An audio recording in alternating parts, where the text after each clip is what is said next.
good morning, good afternoon, and good evening.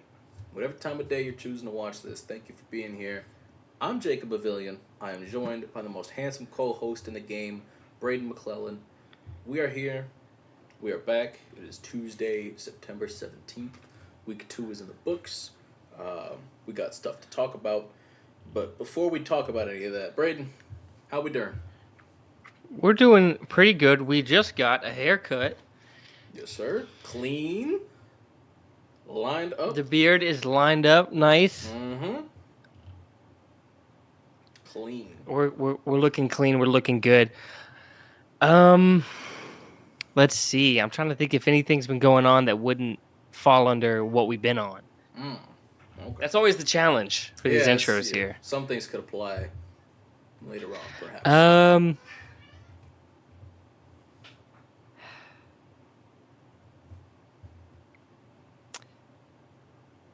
I don't think I've really been on like been doing anything or having anything story wise to really kick us off here. So instead, we'll kick us off here with a girl boss Girl boss affirmation. affirmation. Yes, sir. Hmm. Never leave the house without it. Let's see. Hey. I got a cat being crazy. Over there. By Bell Hooks. Oh, hell yeah. Bell Hooks mentioned. Let's I will fucking not go. bow down to someone else's whim or to someone else's ignorance. I respect the fuck out of that. I love me great some one. Bell Hooks, actually. So, very happy to see a Bell Hooks appearance on the show. I was a little disappointed when I did learn that she was a landlord.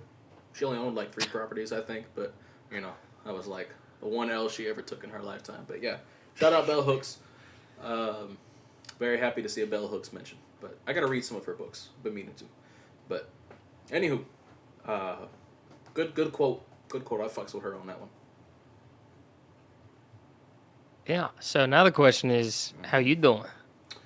I'm doing pretty well. I just went grocery shopping. When my boy was getting lined up, went to Aldi, and what was cool was somebody still was too lazy with the shopping cart. They didn't want their quarter back, so they left the cart up on the curb. I didn't bring a quarter with me, so I just grabbed the cart that was there and I walked home with a quarter.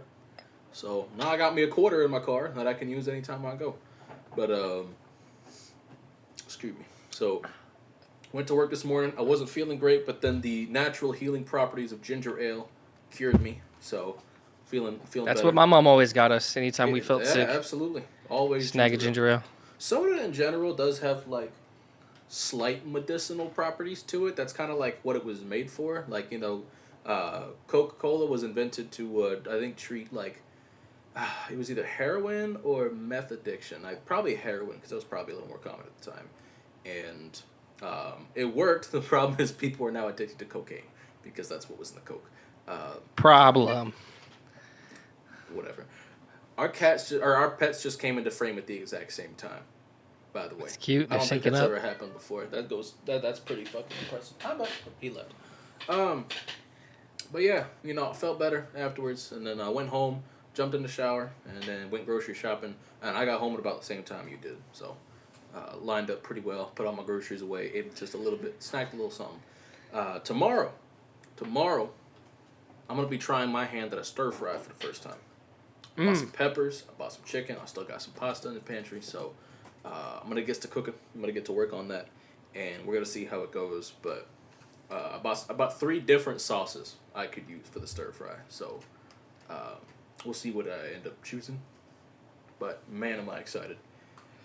I bought some queso, and I didn't realize I guess the seal had already been broken on it, because as soon as I grabbed it to try to open it, excuse me, try to open it up to eat some, it just popped right off, and I saw the top, and it didn't look right, and I'm like, fuck. I gotta go return that queso. But, yeah, not ideal. Always check any jar that you have, that has a little pop lid on it where it goes, always check to make sure it hasn't done that yet. Lesson learned, because I ain't checked today. I got. So, but beyond that, I'm here. Happy to be here. And certainly got a lot to talk about today. You just want to get right into the football stuff? Yeah, let's hop right in. All right. So, the Tennessee Titans lost a football game this past weekend, I'm sure you all know, if you're here. You know, not the outcome I wanted, certainly, but there's reason for optimism, as crazy as that sounds. The Let me guess. The defense has been elite. I was going to say they're still number one in total defense to start. That's right. Which means they've also outgained both of their opponents in their respective games. We had more yards than the Bears and more yards than the Jets in these two games. And how many super dumb plays can Will Levis really do? Okay. Those gotta stop. There was less this week. There was less this week. There was only one. The interception was not a dumb play. Traylon Burks is 4.5 inches taller and 40 pounds heavier than Brandon Echols. Make a fucking play. You're a big man. You got like one of the biggest sets of paws in the league, and you're trying to arm catch a fucking deep ball. Make a fucking play. I am sick and tired. It's been 2 calendar years since Traylon Burks has made a contested catch deep downfield. I'm sick of this shit. Make a fucking play. Levis put that ball in a good spot. It wasn't the best throw in the world. It was in a good spot. It was in a very catchable spot for Traylon. Make a fucking play at some point. Not to mention Echols kind of rolled over him when he came down to the ground. It was pretty easy for the ball to end up in his hands. Not a very repeatable play. You're not going to see that happen very often, and it wasn't necessarily it wasn't the best decision in the world. There were 2 guys there, but again, Levis put the ball in a good place. Traylon absolutely had a chance at it. He just didn't make a good enough play on the ball. And the DB made a pretty good one and kind of lucked into it a bit. At least that's what Brian Callahan in the press conference said it was kind of fluky. That's how he felt about it anyways. But speaking of, obviously, Callahan had some words after Levis did the lateral. And I think for a lot of people, that and then the following press conference was probably their first exposure to Brian Callahan outside of the... I think it's the first time I really heard him speak verbally. Right, and a lot of people were rubbed the wrong way by, him being upset about it during the press conference. And while I understand that, I think it's important to remember that this guy's been an offensive coordinator for the last 5 years. The TV spotlight has not been on him. He has never really had to be mindful of how people are going to view his actions and take them a certain way. And he held himself accountable during the press conference, the same one where he said it was a dumb play and Levis knows better, needs to do better. In that same press conference, he took accountability for his second half play calling. He said, we went 3 and out 4 of our first 5 drives. That's on me. I got to call a better game. So the narrative that Callahan's just throwing Levis under the bus, it's bullshit. It's just not true. Callahan took plenty of accountability for his own actions. And then in yesterday's presser, he said, I asked my guys to control their emotions. I got to control my emotions too.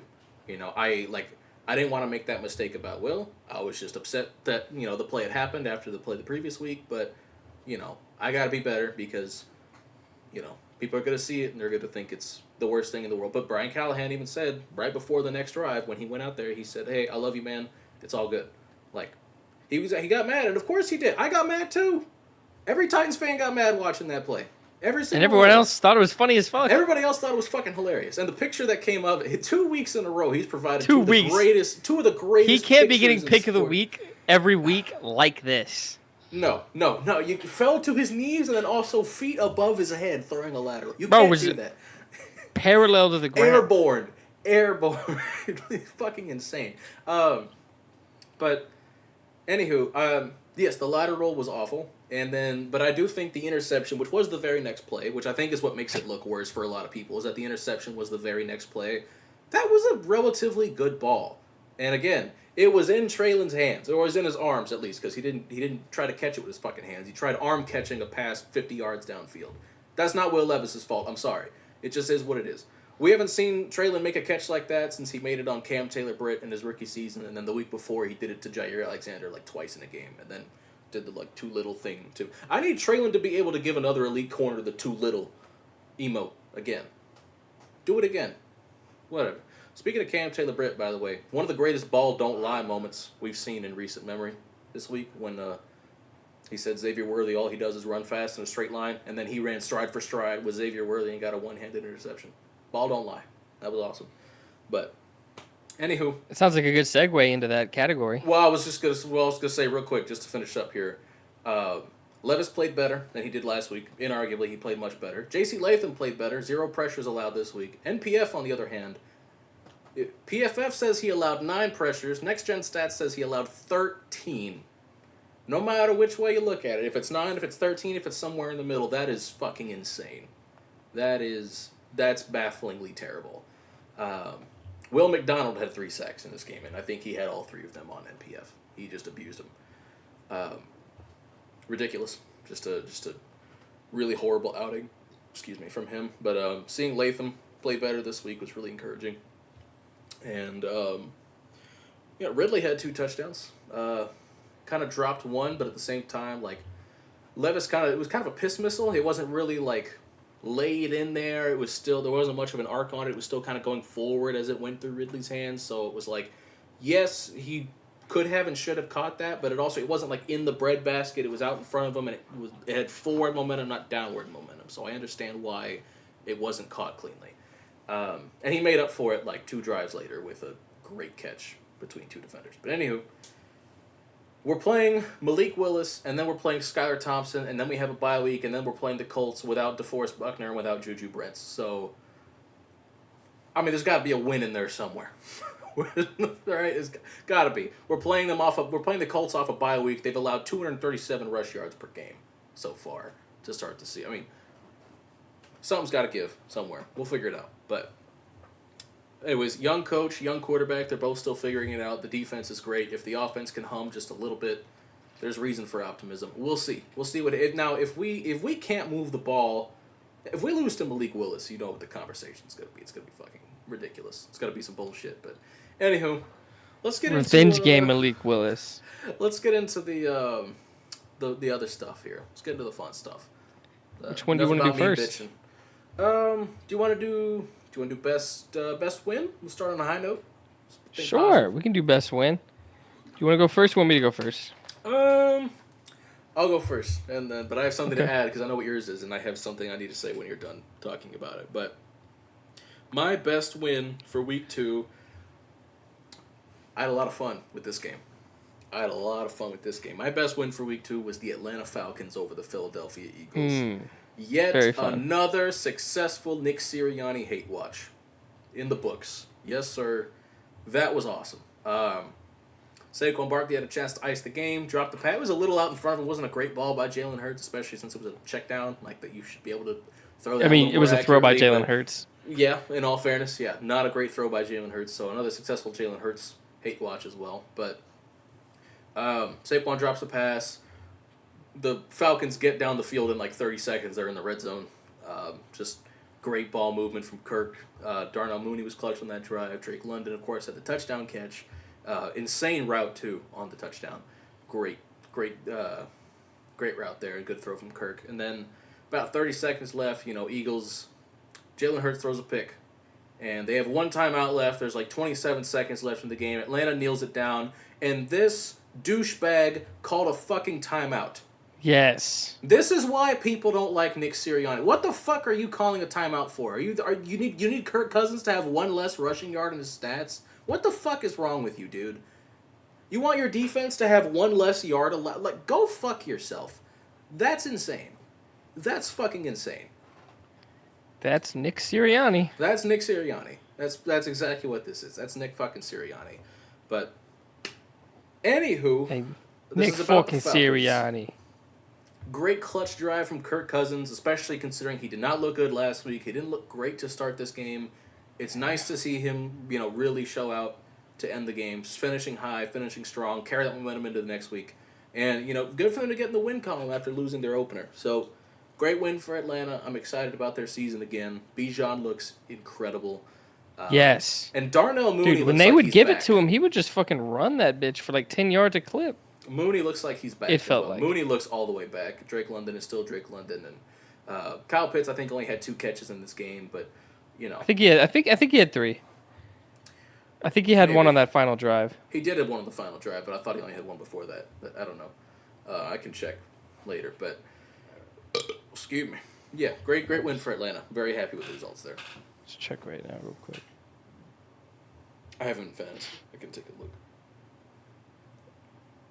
Yeah, 3 for 20. Okay. Because he had one that was for like 0 yards or 1 yard. Yeah, something like that. All right, your best win, sir. What we doing? So my best win, my best call of the week as well, because I picked it, You did. was the Minnesota Vikings proving to be somehow the kryptonite of the San Francisco 49ers. I mean, with the play of the week as well, with that 97-yard touchdown from Sam Darnold Play of in the his week, own by end the way, zone. goes to the ref on that play. Yeah, Sam Darnold to Justin Jefferson. Now I think Jefferson got a little banged up. I think he's day to day, but he'll probably Addison too, didn't he? possibly. I don't think Addison was there, but he on wasn't that doing last anything. drive. The game like icing drive. I don't think he had Jefferson or Addison on the field on that drive. Possibly. He doesn't need him because he's motherfucking He's Sam Darnold. That's what we've been trying to With tell Kevin you. O'Connell. Dude, what getting out of Carolina does to a man. I can't wait to see Bryce Young on a new team. I'm going to tell you something. We'll talk about that later. I can't wait to see Bryce Young on a new team. Bryce Young on the Raiders. That's where Darnold's playing next year in my head canon still. Who knows, man? They might be like, hey, JJ, you want to sit another year? Or two, maybe. We'll see. But who knows? I actually, as I was driving to go get groceries today, I was just thinking about how good Sam Darnold had played the first 2 weeks. Dude, I almost started crying. Like, and it sounds insane, but like, dude, I've been waiting 7 years for this shit. We're in year 7 of Sam Darnold. We're in year 7. 18, 19, 20, 21, 22, 23, 24. This is the 7th time I've seen this man take the field to start an NFL season. Dude, it's working. And I'm just so glad I never lost hope. You know what I mean? I'm just glad I kept it pushing, just kept the narrative going. Like, no, he's never had a chance. Give him somebody, please. He went from New York, a throwaway contract. He went from New York, and we see what even Aaron Rodgers is doing there, to Carolina. We see what's going on with their number 1 pick. What happened with Baker, who also left. You see them leave. Much better in Tampa for sure. Yeah, and who knows? Maybe Canales didn't deserve as much credit as he got. You know? Baker still looks pretty great, and Geno Smith looks pretty good now too. So I can't even hold that candle up. I don't know. Who knows? But who knows? But yeah, Sam. Sam fucking Darnold, man. That throw to Jefferson was nuts, and then the run after catch was nuts. And then the ref, like outrunning the 49ers DBs, and that ref I think that ref probably played DB at some point in his life. The way he turned his hips around when he got to the goal line, just so he could try to make a call on a goal line tackle. That man has the hip fluidity of an NFL DB. That man needs a contract. He's 40. He got to be running like a 4.5. He had some great speed there. But we want to move on to best loss. Just to keep sure. All right. So you go first. For me. This is a tough one. There's multiple ways to look at that. This is a tough loss for a team to have. But circumstantially, if you're looking at the outlook of a team's season, you're looking at how good this team is and how good they prove to be in this game, and you know they start slow anyway. I'm talking about the Bengals here. Mm-hmm. It's a tough, I told you for this team, I don't hit the panic button until they go 0-4. If they're 0-3, I'm chilling. If the flag isn't thrown, they win this game. Full stop. It just is what it is. If they were allowed to get away with one there, I'm sorry. With all due respect, not that it wasn't a penalty, but Sauce Gardner had 50 plays that were more egregious than that. I don't know, man. If that's a penalty, I don't get, because he's going for the ball. I don't know. You see, maybe just because he jumped too early, but I thought so too, because he's reaching his arms up. He looks like he's going for the ball, and the receiver kind of runs into him, and it's well, the DB has the right to that space too. He's not just supposed to let him make the catch. You know what I mean? Like that's what it feels like with some of these calls. It's like, okay, a DB is supposed to let the receiver make a catch, then do something. It's like, well, no. Every time a wide receiver runs through a DB, it ends up being pass interference on the defense, and I just think that's the dumbest fuck. Like that's probably worse than underthrown DPI, because, well, I mean, I guess it's kind of the same thing because no matter what, the receiver is running through the DB, and no matter what, it's really dumb that's a penalty on the DB because I think your quarterback needs to throw a better football. Sorry, like. We should not be rewarding quarterbacks for underthrowing passes, nor should we be rewarding quarterbacks for throwing a ball too high in this instance. Mahomes needs to just throw a better ball there. It is what it is. He's not perfect. He's Mahomes, but he ain't perfect. But he's on fraud watch after. No, I'm just kidding. It's not that game but hurt. Yeah, that was a tough one, man. That was. I will say this though. The Bengals still have shown to be the team that can hang with the Chiefs the best. Mm-hmm. And so what this loss does is it doesn't shake the Bengals' confidence in being able to beat the Chiefs, and it just angers them towards the Chiefs even more. Even more fuel for the Bengals against the Chiefs. So in terms of if they met in the playoffs, this doesn't hold any negative weight for the Bengals, if not positive weight for them. Right. Especially the game was in Arrowhead, too. It's not like it was in Cincinnati. Yeah. God, please let them play in the playoffs. Please. And please don't let it end on a fucking flag again. Because the last one in the playoffs ended on a flag too. And that one was, yes, right call or whatever. But just like, please, can we just let it be a good, clean play? And also the problem people also have with the Chiefs, because I've been seeing this, is like, yes, it's not just the fact that they got this one call. It's like every single time it's like something iffy or there's anything, like it always happens to them, and they always get the call. I saw a tweet. I saw it yesterday, where somebody was. It was so Tennessee had the ball. It was first and goal. 17-24 was the final score. Tennessee didn't score here, but it was first and goal. Titans had the ball, and on first and goal and second and goal. On first and goal, Sauce is clearly holding DeAndre Hopkins, and then on second and goal, the ball went to Hopkins. And so now the camera's on Sauce.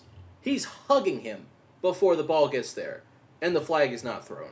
And the tweet was, it should have been first and goal at the 1 yard line, Tennessee, on both of these plays, but because they haven't won 3 Super Bowls in the last 5 years, their games are not being looked at under a microscope. I don't think that's wrong, quite frankly. Probably not. Because we didn't see Kansas City get this treatment until they started winning Super Bowls. Because they didn't get it in the playoffs against New England in Mahomes' first year as a starter. D Ford had like 2 fingers off sides, and then he checked with the ref. Ref said he was okay, and then threw the flag as soon as the ball was snapped. Or no, I'm sorry. They didn't throw the flag until after the interception. They didn't even throw the flag when the ball was... So the ref didn't even catch him off sides at first. I genuinely don't think it's insane to think that in that play, they might have just thrown the flag and said, okay, what can we call that on? And then they said offside because they rewatched the fucking tape on the Microsoft Surface tablet or whatever and saw that D Ford had 2 fingers offside. Like, give me a fucking break, dude. We did not see Kansas City get this kind of treatment until they started winning Super Bowls. Just like we saw New England get this treatment after they won Super Bowls. They want to protect their golden gooses. It just is what I get. It's a business. I understand. It's still frustrating. Also, it's frustrating to watch. It just is what it is. Jamar Chase, breathe. Breathe. What the fuck was that? Take a deep fucking breath. You're pushing through your quarterback to yell at a ref to then cost your team. While you're having a very public contract negotiation, which I mean, I know they said like he's done negotiating during the season, but like that's off the heels of that. You're trying to get this money, and you do that. Like that's not going to help your case. Them losing this game is probably going to come up in conversations in the offseason. They're going to be like, "Hey, yo, we could have used those yards, those 15 yards. You lost us just by being a cock." But it's whatever. It's whatever. I get it. Yeah, that game really pissed me off. Let's move on to the next. Yeah, I'm with you. So go with your best loss, sir. What do you best loss? So I went with where is it? Oh yes. So I went with Patriots Seahawks because I mean it went into overtime, so it's a close game. Mm-hmm. That's already gives you some claim for it being a decent loss. And then it's just I really like the Seahawks. I think they're going to be. I think they're a really good team, and will continue to be so. Unlike some other teams out there that are 2-0. But and I'm not high on the Patriots. So to see them win, to see them lose that close to a team that I think is as good as Seahawks, I think are. That just puts it in best loss for me. Yeah. Although I will say, I'm ready for Drake May. I am. I know too. that I don't think I it's gonna get happen it quite yet, but I'm ready. I get the why, but like, and it's good process. I think ultimately it is good process, so I applaud them for it.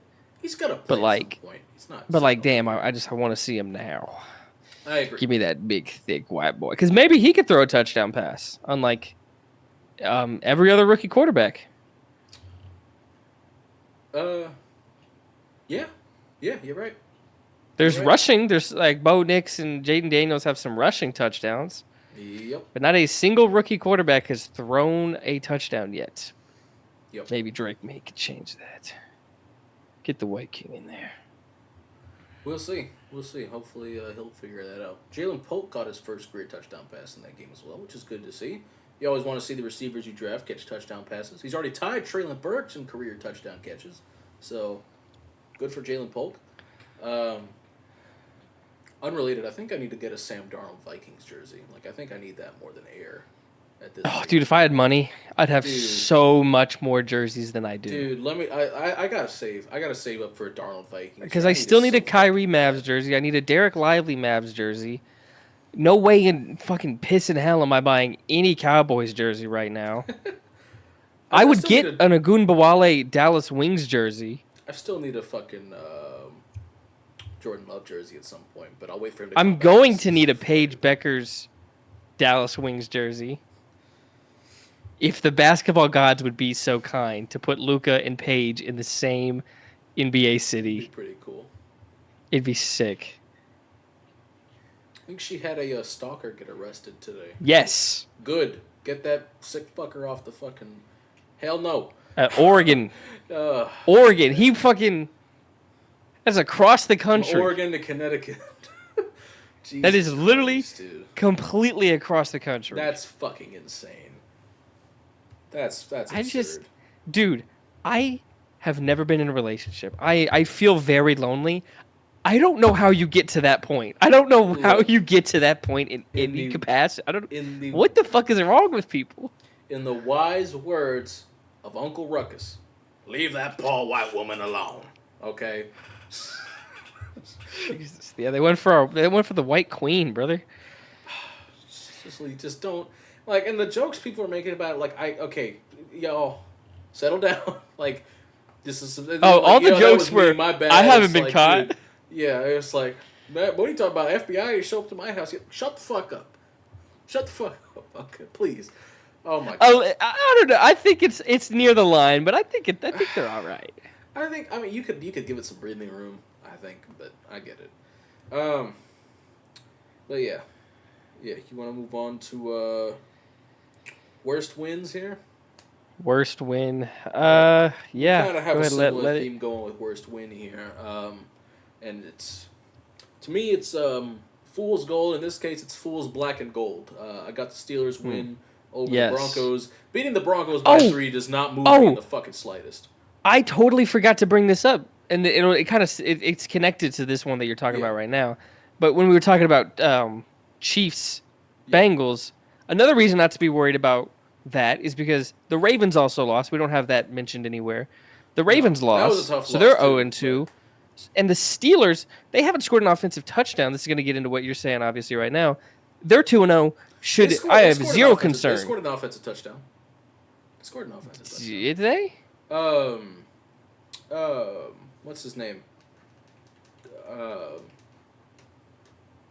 Darnell Washington had a touchdown. Unless it was a 2-point You're right. conversion. It must have been. No, it was a touchdown pass. Fields threw a touchdown pass. Yeah, to Darnell Washington in this game. Because he did the salute celebration for his brother afterwards. And they somehow scored less points this week. Yeah, only 13 points. I guess. But it's like they got a touch. They didn't have a touchdown pass last week. Finally get one this week, and they score less points. But Bo Nix once again just looks like shit. I don't know why Sean Payton thought he fooled everybody, by the way, by baiting Minnesota to trade up for McCarthy. I guarantee you To McCarthy be would look fair, way he's better their right leading now if he was. rusher.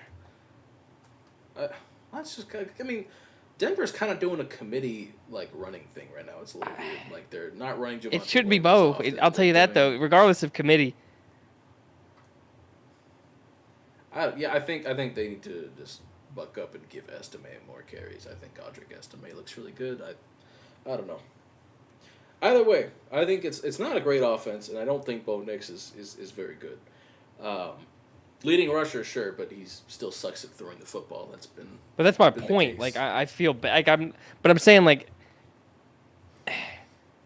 it's hard because I don't think he has like a great cast around him. He's playing bad.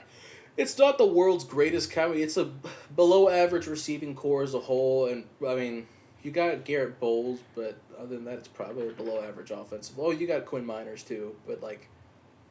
It's not the greatest O-line in the world either. I understand that, but still, he's not doing himself any favor. Hi, Dirkio. Hi, sweet boy. But Pittsburgh, like, look, the defense is good, but again, playing Kirk Cousins' first game back from an Achilles tear and playing Bo Nix the following week, can you do it against like a real quarterback? You know, like before we get excited. And then, like, Justin Fields, he's managing the game better than you'd probably think he would so far. Like, he's doing a decent job. He's not playing poorly at all. They're very honest about his limitations. Well, and so Arthur they're playing Smith to his strengths a little better. Arthur Smith is a good play caller. He's just bad at making personnel decisions. So Arthur Smith is no longer in a position where he's allowed to make major personnel decisions, and it's going to work out to his benefit because he can't just throw Jonnu Smith in instead of Kyle Pitts for no reason. Like he can't have Kyle Pitts blocking for Cordell Patterson or whatever. I don't know. It's better this way. Although I think they have Cordell Patterson, if I'm not mistaken. I do think he is on the Steelers. But I want to say you're right. I think so. I think he went with Arthur, which is good for him. It makes total sense for him. Absolutely. Well, it would be crazy if like Kyle Pitts followed Arthur, but Cordell Patterson makes total sense. Totally get it. Nobody loves Cordell Patterson more than Arthur Smith. But yeah, I mean, like generally, I think Arthur Smith is doing a good job with Justin Fields. I think Fields is doing a good job, just not trying to do too much, running the ball effectively. Taking what's open. Like he's playing well enough to the point where when Russell Wilson is healthy, you should have an honest conversation about just not benching Fields until he deserves it. I'd keep rolling with it. Right. First loss, I'd probably switch though. No, well, yeah, a loss, and especially if Fields plays bad in the loss, it's like, yeah, okay, put Russ back in. But like, until they lose and until Fields looks bad, like bad. Like, yeah, he didn't have any passes over the middle of the field in week 1, but, like, they won. He was decently accurate with the outside throws that he made. And it's hard to throw when Jesse Bates is covering in the middle of the field, you know what I mean? So, I get... Oh, my phone just... Fair. I understand. I get it. So, until Fields plays poorly, I say keep him in. But, in general, like, this is not a team that's making a run. There's just no shot. No. This might not even be a playoff team. This could be a 7 seed. I don't think this is a team that's going to sustain like long-term success. No. But your worst win, sir. What we got? My worst win. Like you said, the theme is fool's gold, so I went with Chargers Panthers for the sole fact that the Chargers are 2-0, but I just don't buy into them. Obviously, they're not going to win the division. We know who's in that division. Mm-hmm. Could they make a 7 seed? I don't think I'd pick them to. No. But crazier things have happened. But ultimately, not impossible. Not impossible. Yeah, but I'm not buying into this team. And it's like, big margin of victory against the Panthers. Yep. Who are now benching Bryce Young. Yep. After 18 games. Yep. And I think they had to. I just don't see what the ceiling is with Andy Dalton. What are you really doing for your football team by playing Andy Dalton instead of Bryce Young? Keeping your 6-foot quarterback out of harm's way for a little longer. If the plan is to still develop Bryce Young, then I Also, don't you know. get to. I I don't think know. the team looked better last year when the one game Andy Dalton played. You Yeah, get to I don't think evaluate the that's other additions you impossible. made, like Deontay Johnson. I think you get to evaluate that stuff a little better with Andy Dalton in there.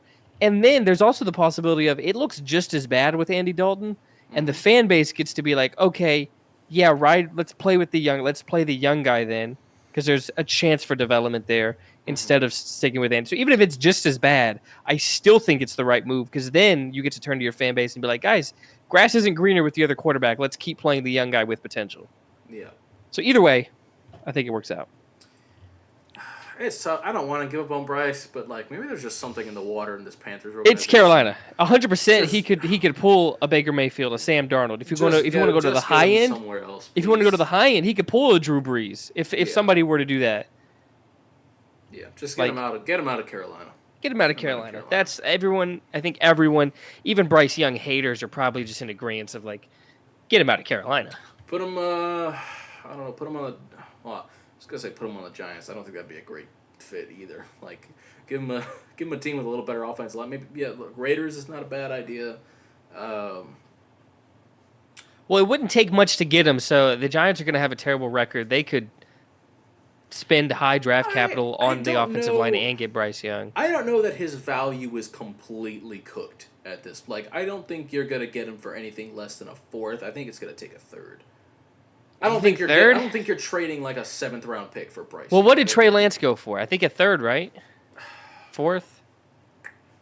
I think Lance had more cooked value than Bryce did, though, because I mean we'd I seen. don't know because I think you can at least look at the physical tools of Trey Lance and buy yourself into him. But it's hard. You look at he has bad tape in Carolina, even just individually, Mm-hmm. which any young quarterback is going to have. But he has that. He has these lack of physical tools. Like you could buy yourself into physical tools of Trey Lance. You can't. I don't know what you're buying into with Bryce Young besides Alabama tape.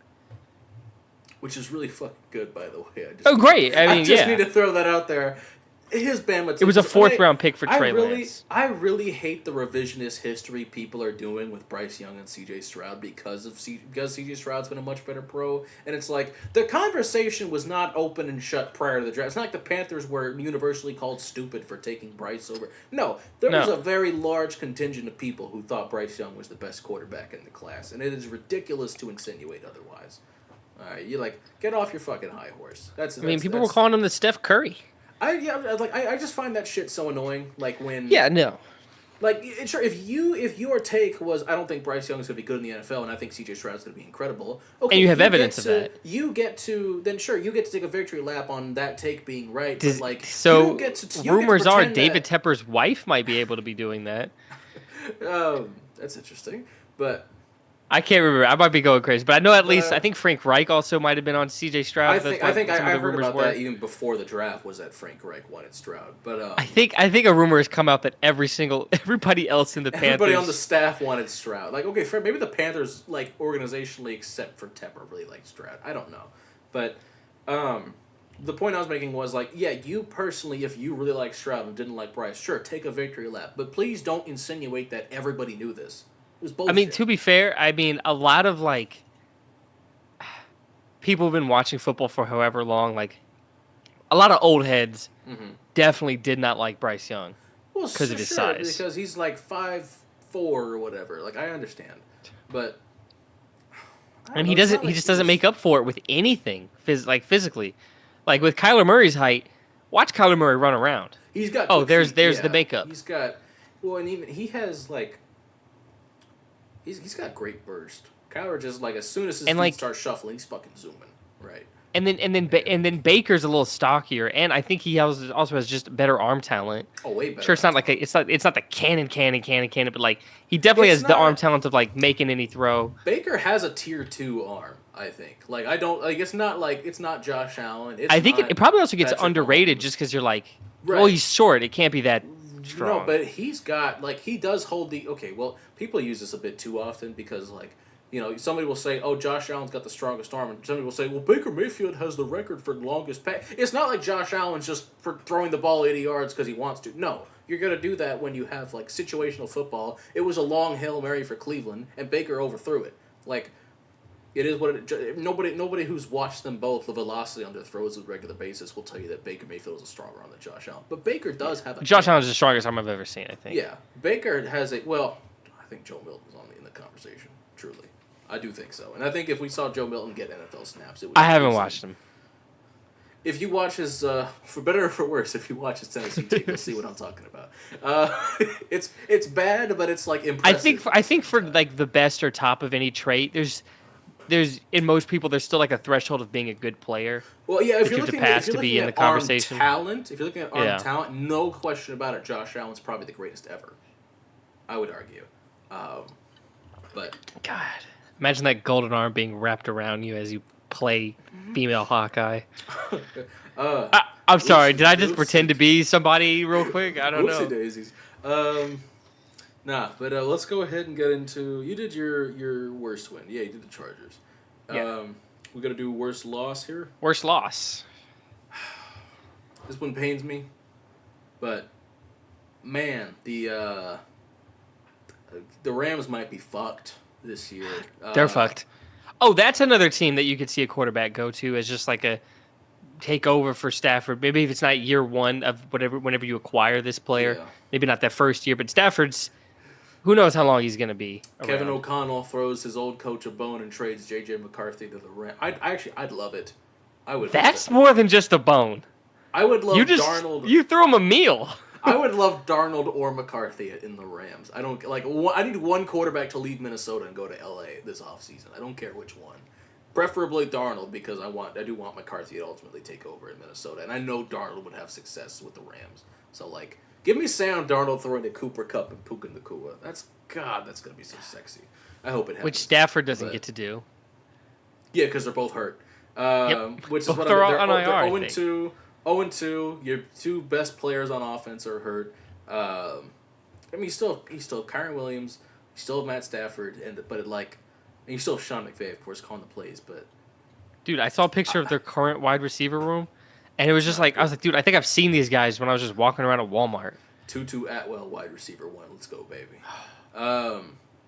He can eat for a week. Jordan Whittington, I like him, but he's not like the greatest. You can like a player and then see them in a role that you recognize they shouldn't be in. Like Traylon Burks getting a lot of snaps when DeAndre Hopkins isn't 100% instead of Nick Westbrook-Ikine. I would like to see Nick Westbrook-Ikine get those snaps instead. Burks has 3 targets for 1 catch through 2 weeks. I want to see Nick Westbrook-Ikine on the field. But anywho, I can't believe I'm saying those words. I want to see Nick Westbrook-Ikine on the field, but I do. He has better chemistry with Levis. He's just a better player than Burks is. But regardless, the Rams might be fucked. The Seahawks look really good. Obviously, the Cardinals just blew the brakes off them, and the Niners lost to a really good Vikings team. We know who not over. And they don't have McCaffrey right now, but they're gonna have him later. It's not like he's out for the year. I just don't like. This is just a tough. It's gonna be a tough year for the Rams, I think, and it sucks because I had them making the playoffs, and if health wasn't a factor here, maybe they would. It's just not great. It's a not great way to start, and it's just kind of compounding on them. I don't know. I'm not saying they can't recover because Sean McVay has done crazier things. It's going to be difficult. So, tough loss here. You got blown out. You lose multiple pieces. It's not a great. Your defense looks a lot worse than last year. I mean, the PFF grades came out. Highest rated quarterback, Kyler Murray. Mm-hmm. Highest graded wide receiver, Marvin Harrison Jr. Mm-hmm. Highest graded tight end, Trey McBride. You got dominated. Yeah, you got fucked. For 1 quarter, Marvin Harrison had his whole stat line in 1 quarter, I think. Oh. Damn. Because he had this quote after the game. It was like, "Yeah, I saw that Kyler Murray had 4 incompletions. All of them were to me. All of them were to me. I got to do better. I don't like that very much. Yeah, I saw that. That's ball don't lie. Which is funny because he had a. By the way, when the Kyler Murray comments came out last week about it's not my job or whatever, I was like, I'm not buying into this. Marvin Harrison's about to go off next game. I was like, because all he said was, it's not my job to target, like, it's not my job to force feed him the ball, is what he was trying to say. Right. It's not like he was saying, I shouldn't throw the ball to my wide receivers. No, that is literally his job. It's what he gets paid to do, obviously. But what he's saying is, it's not my job to only look in the way of the high draft pick here. But I'm like, of course he's gonna have a fucking incredible game the following week. Like, that was... And he should have had a crazier game. Because, like I said, that was like first quarter stat line. Yeah. It was like, dude, he should have had like 300 yards. And, like, you knew it was coming sooner rather than later. Not necessarily this week, but, like, within the first month of the season, you knew this. Like when Justin Jefferson broke out against Tennessee in his rookie year, and you were like, he's arrived, he's here. Like that game was coming for Marv. Everybody knew it. I don't think anybody watched, like, the Cardinals last week and thought, Marvin Harrison Jr. looks like shit. Are the Cardinals in trouble? Nobody bought into that. The conversation was, why isn't he getting thrown to? Right, because he was open. He was open downfield a couple times in that game, and Cow just didn't see him. But I'm glad you saw him this week. But, sir, your worst loss, who's it going to be? Normally, this game would have pissed me off, but this year, it's so funny to me. My worst loss is the Dallas Cowboys getting destroyed by the New Orleans Saints. Who, you know what? Maybe they still don't make playoffs. Maybe whatever. Saints are definitely better than I thought they were. I think going at into this the point they're making the postseason. Like, I'd pick them at this point. I think I'd lean Bucks for the division, and I still think Falcons can be in that mix too. Right, I don't think they're out of it, but Clint Kubiak is just doing whippets in the film room or some shit, dude. The personnel usage, the formations they're lining up in, it's fucking insane. It's getting to a point where I might be like, yo, Derek Carr, I'm sorry. I'm not saying you're top 5 or anything, but like, let me apologize. I said you Derek Carr an apology. Because it's like that they're going crazy. Alvin Kamara hasn't aged. And let me say this. I played against Alvin Kamara in fantasy, and I won. I had Kamara in one league and Achane and Cook in another. I dominated both of my leagues this week. I won by like 30 in one and 40 in the other. I fucked my opponents sideways. I do want to talk about fantasy a little bit, so I'm going to quickly end this one. Yeah. But it'll be a quick conversation because we've seen this before. This is just who the Dallas Cowboys are. I was watching one of my favorite YouTubers. He used to. I never saw him when he did this, but apparently he used to like talk about the Cowboys, and now he just talks about the Mavericks. Really funny guy, but he was just like, you know what? You got to give a lot of respect to the Dallas Cowboys this week. They're being more upfront this year instead of just waiting until the playoffs. Way early. They're like, hey, it's week 2. Let's just show people what we are and not waste people's time. I think the Saints are tied for the 4th most points all time through 2 weeks. They have 91 points through 2 weeks. It's crazy. For most, I don't know how that game ended because I didn't watch it, but for most of that game, that second game, it meant that every single drive Derek Carr has had this year ended in a score, whether it be a touchdown or a field goal. Yeah, every single that's insane. I think 15 of 15 so far to start the season. It was something ridiculous. That's absurd. But that is absurd. Like, well, and especially that offensive coordinator either needs to get paid even more or is going to get plucked at the end of the year. Like, this is crazy. From Chris Olave in training camp, I don't know if he was just trolling. Because he was asked, like, have you seen anything from the offense in training camp to indicate to you that it's going to be better this year? And he goes, not really.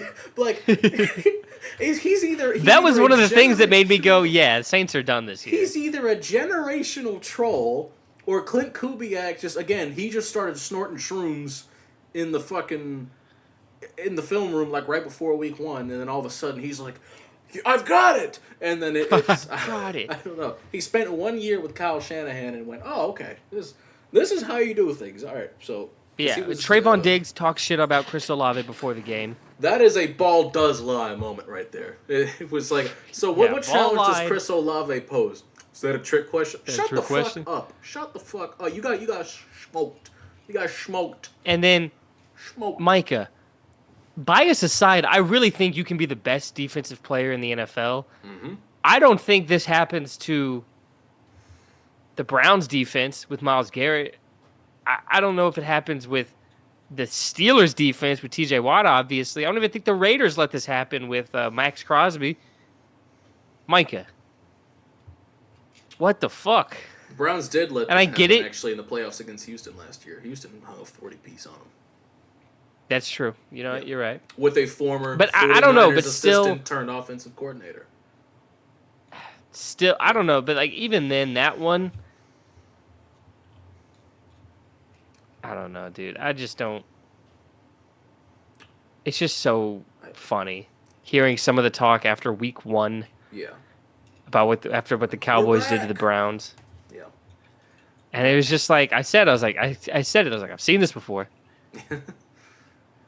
And now it's funny because now I'm watching a team in the Bengals where I see them lose. It's close, and I get to be like, you know what?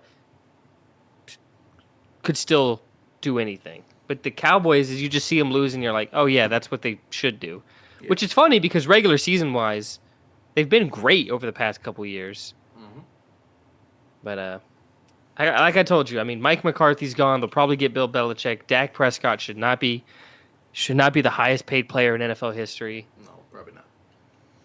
But anyways, I will say, like, with the emergence now of Clint Kubiak as the offensive coordinator in New Orleans, Kyle Shanahan has to easily be the greatest head coach to still not have won a Super Bowl because not just from the regular season success and even the postseason success, them getting to 2 Super Bowls, the coaching tree that Kyle Shanahan has been spitting out around the league, the head coach in Houston, the offensive coordinator in Houston.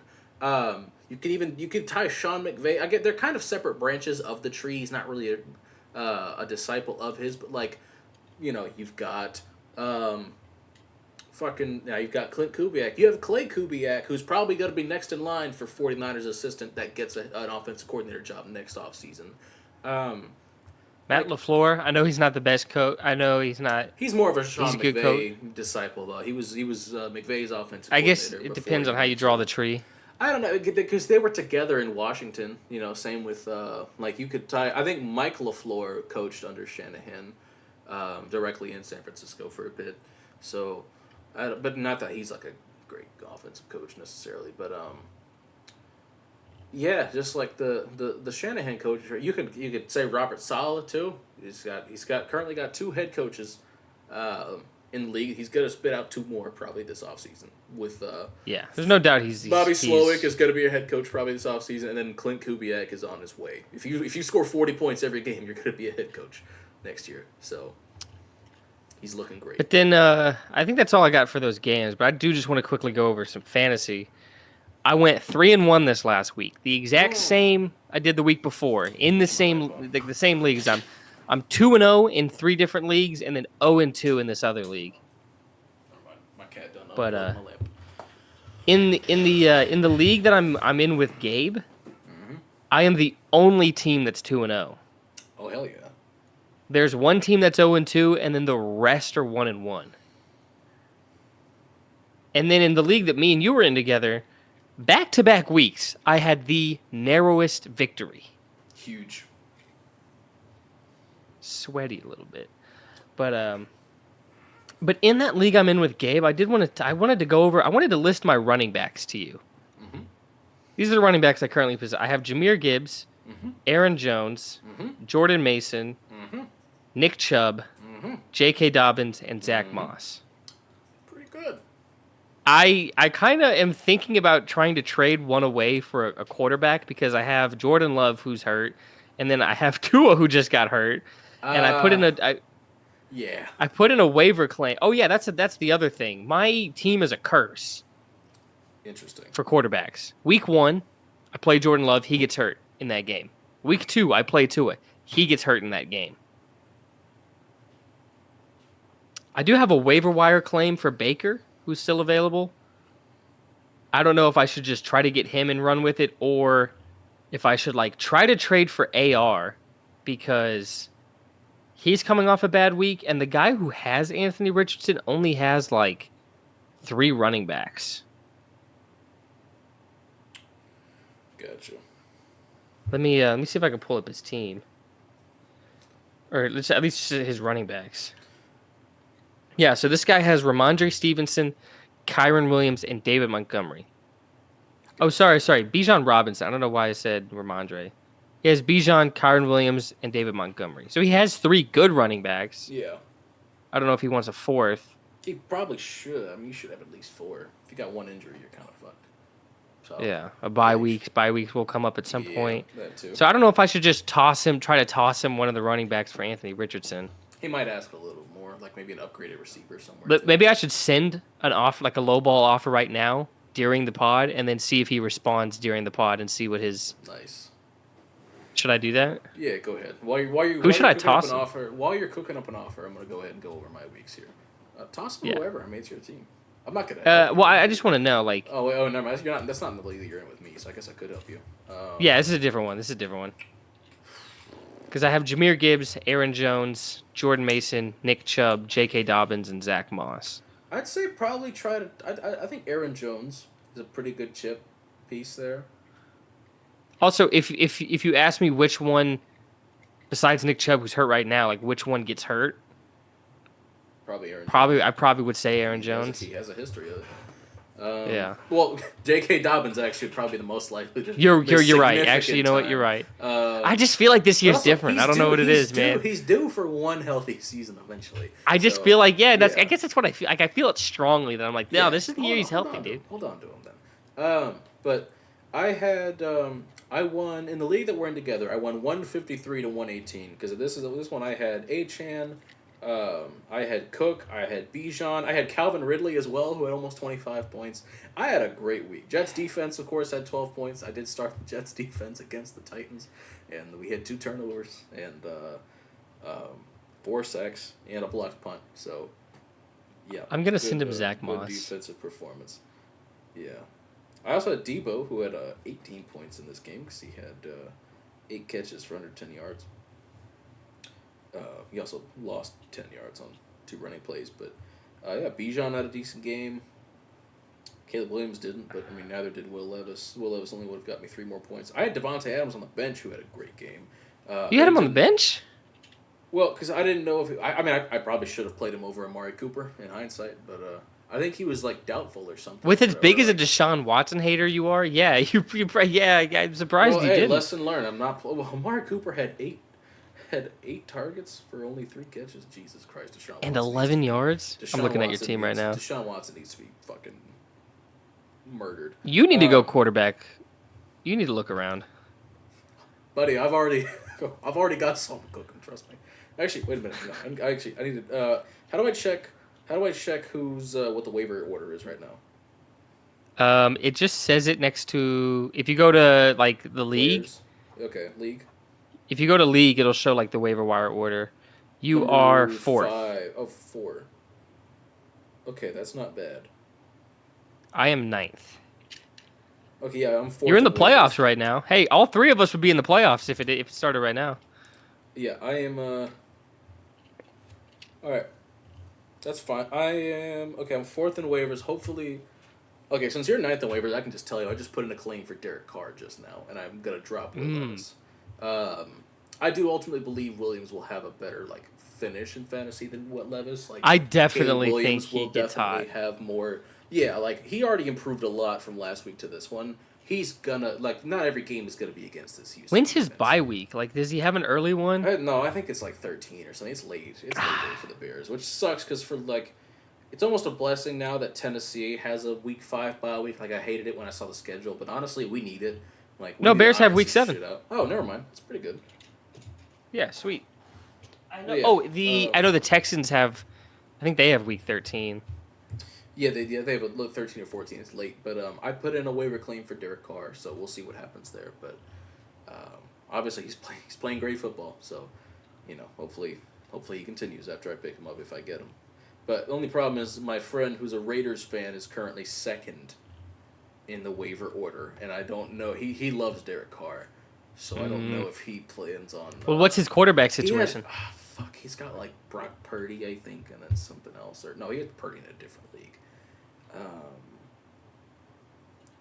God, I don't remember. Let me see what his quarterback situation is. Let me see the quarterback situation for the 3 people ahead of me. In fact, let me pull up the ESPN fantasy league I'm in, because that one I won as well. He has Kyler And Dak, okay, he's fine. He might drop Dak for a car. Oh, yeah, he'll be fine. He probably isn't even thinking about it. Okay. What about this guy? He just sees Kyler's numbers and goes, I'm good at quarterback. Anthony Richardson, and that's it. He doesn't even have a second quarterback, so he's probably not worried about it. And then I Mahomes. think Gabe only has... Mahomes Gabe and just Jay has Daniels. Patrick. Okay, I think I'm safe. The guys in front of me have Patrick Mahomes and Jaden Daniels, Kyler Murray and Dak Prescott, and then Anthony Richardson. I think I'm good. I think I'm probably good. Oh, I'm in the wrong league. I don't think anybody else is picking up Derek Carr. I think I have Derek Carr locked in. Oh.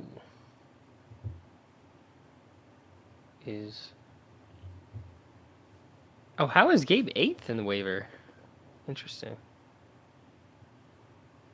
The waiver wire is interesting because the guy who's first in this league is second in waiver wire. That's what I'm looking at. I'm like, how the fuck does Aiden have? I think it just takes a while to update the waiver wire. I don't know. Yeah, but he's the one who I'm thinking he loves Derek Carr. I think it updates a week late. I think it updates a week late. But I mean, because I was first in waiver wire after winning week 1.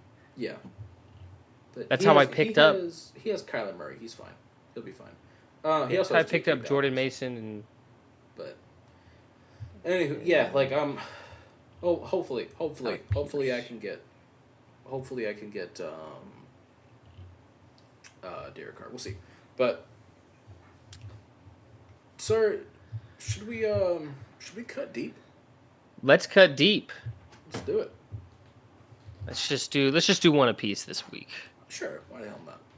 I'm hungry. I'm hungry as well. I've got a goat cheese with cranberry sandwich calling my name right now. You know what? It's I only read the first part of it because there's an or here, but we just talked about this a little bit. Interesting. What makes you feel better when you're sick? You sipping on it.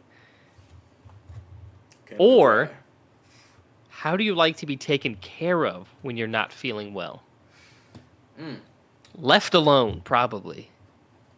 Okay. For the most part, check in every now. Check in. But also, bring me some food. Oh yeah, I don't want to have to get up and do shit. I want you to be DoorDash. Just drop it off you and get the fuck away from me. You gotta bring me the Canada Dry. You gotta bring me the sandwich. You gotta bring me the soup.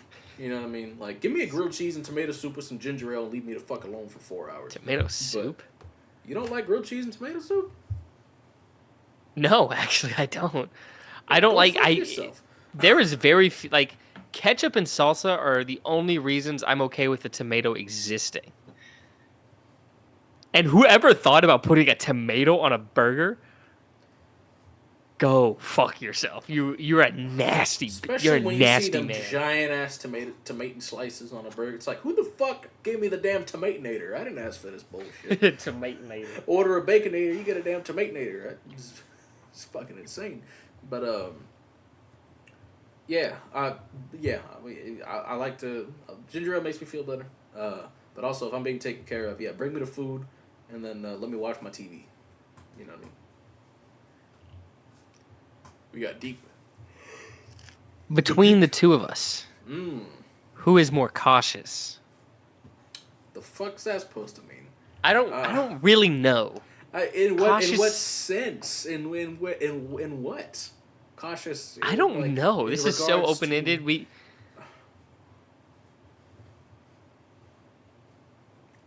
I don't know. I'll go with me. Sure, I'll agree with you. You want to do another one? Let's do another deep. Yeah, because that one was weak. Yeah. All right. What advice would you give yourself 5 years ago? Shoot, I was 16 at the time. Yeah, 16. Damn. I would have just. I would have told myself not. Oh, go ahead. Oh. I would have just started sophomore year of high school after moving to Florida, so I would have said, make friends. Don't be afraid to make friends. Just, enjoy yourself, enjoy the process. You're here. You may as well make the most of it. Not that I didn't eventually find my way, but I didn't do it fast enough. So, yeah, just keep it pushing. Keep doing what you're doing. I would have saved myself the time, and I would have said, "Hey, you're right," because I already was feeling this way, but I would be like, you're right. Do not go to college. And I would have been like, yes, a trade school. Do HVAC. That's what we're doing right now. It's pretty chill. We're having a good time. Mm-hmm. Go to a trade school for that Mm-hmm. instead of going to college. Mm-hmm. And go ahead. You've been thinking about it. Get started on that YouTube stuff a little sooner. Yes, sir. Get started on that a little sooner. Yeah. But yeah, that's probably what I would say. Okay. Well, we're getting deeper. All right. Penetrating further. Getting further beyond. Final one, baby. Deeper. Yes, sir. Ooh, okay. All right, this is a little interesting. All right, I like this. And I already know my answer very easily. Okay. Do you judge others by higher or lower standards than you judge yourself by? Definitely lower standards. Lower, but also not too much lower. I don't think I have high standards for myself, and so at least when it comes to people in my life, I have very high standards for them too. Not like I don't, but I'll never hold somebody to a higher standard than I hold myself. I think that's fucking insane. That's very narcissistic behavior, I feel. But yeah, generally not, like lower, but not a ton lower. Like I don't want to make excuses for other people either. You know what I mean? Yeah. But I can't expect you to do everything my way either. So it's not like I can't expect you to be at my standard because you may just see things differently than me, and what I'm doing, you may just not like it. You know what I mean? Whereas, right. I definitely took this as more of a stranger. Which I know it said others, so that includes people you know, but I interpret definitely, of course, lower. Like I'm not gonna. Because I'm just like I don't know them. I don't know what they've been through. I don't know anything about them. I try not to pass judgment. Period on strangers. I don't fucking know you. I'm not. I'm just like I don't know enough information about you. I do my best, anyways. Not that I can't make inferences. You know, like sometimes it ain't that. Sure. What is that supposed to mean? I've seen the way you stare at people with gauges in their ears, and you're like, I know the type of person they are. I know what you are. Or if you see like an interracial couple holding hands, God, that shit. I see the stares you give. Oh, how much further are we gonna take the Jacob is secretly alt-right lore? I feel like we can. Go well, I don't deeper. think it's a secret anymore. We can go a lot deeper with it than we have, I think. God, when I see interracial couples, especially homosexual interracial couples, shit boils my blood, man. It grinds my fucking gears. I don't care that they're gay. I just hate that they're different races. That would be a funny wrinkle. You're super open to like homosexuals, but like nothing else. But if I see an Indian man with a white man, I'm gonna blow my fucking head off. Yeah. But if I see two Indian men together, that's how it should be. That shit gets me going. Let me tell you something. That shit riles me up, but in a good way. Anyways, yep. Let's see if we're on the same wavelength. That's a great idea. I guess first. It's my show. Yes. So I'm gonna shut my eyeballs. Uh-huh.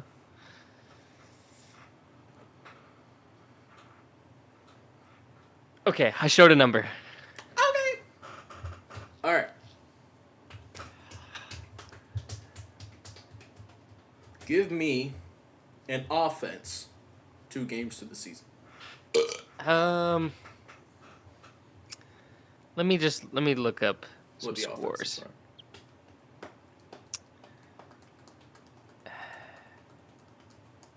Possibly.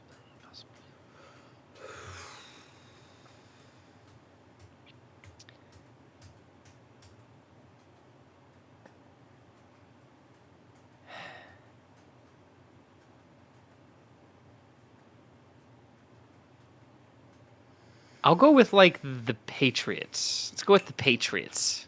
We're looking at a lower number here. Not the worst in the league, but I think we're looking at a lower number here. Let's see. What range are you feeling? Like a 3. Probably like a 3. Okay.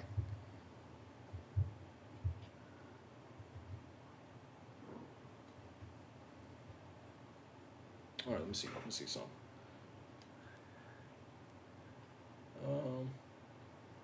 New England's actually not doing that bad in terms of total yardage. I'll tell you right now, I don't know. I didn't know total yardage off the top of my head when I looked it up. They're doing okay, but I don't know for points. I don't know what it's like. Here, let me see. Okay, it's not showing up. Anywho, 3 or 4. 3, probably 3. I'm gonna say 3. Okay. Okay. Give me a type of cheese. Give me a type of cheese. A type of cheese? Give me a breed of cheese. I don't think I know cheeses. Okay. Sorry to disappoint. Okay. No, it's okay. Okay. Anytime I go to Subway and they ask me what cheese, I panic. It's like JD Vance ordering a donut. So whatever I makes sense. I only just say American. All right. Just because I know that's a cheese. Provolone, Gouda, Swiss. You could put them all in front of me and I could not match which one's which. I fucking love even based on taste. I fucking love Gouda, dog. Goddamn. Anywho, give me. I don't know. That threw me off. Give me. Who the fuck don't know cheese? Anywho. Me. Yeah, whatever. Fuck.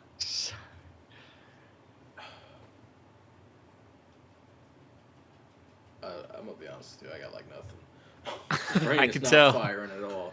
Dude, you are in darkness. You I'm gonna have to start busting out some bullshit here. go to classics, man. There's nothing wrong with going to some classics. All right, I'm not gonna use Not the classic. I'm not using the classic. You already did one NFL one. Give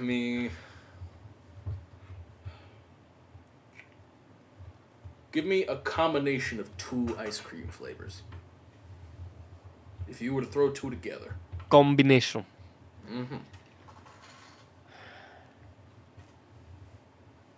Like, you take 1 scoop of one cart, you take another scoop of another cart, and you eat that. Like, I don't know why, but I just feel like we're not on the same page about ice cream, and I don't know why that is. That's okay. That's okay. I'll burn that bridge when I get to it. Look, it's fine. Let's go with like a salted caramel with I'm feeling just like just vanilla. You don't like salted caramel? I didn't say if I liked it or not. That's kind of the sense I'm getting. Can I be honest? I don't know if I've actually like truly had it. We're gonna give this a 4. Nah, God, New England's offense is not a 4. That shit's a 3.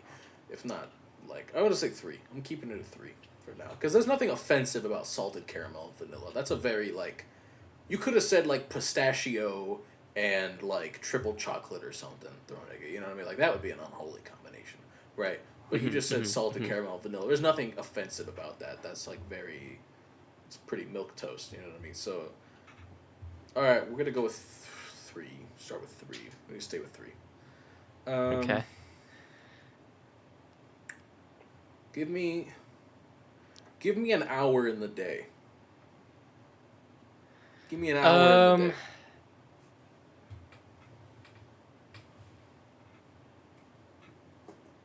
You don't have to elaborate at all. I'll go with 5 a.m.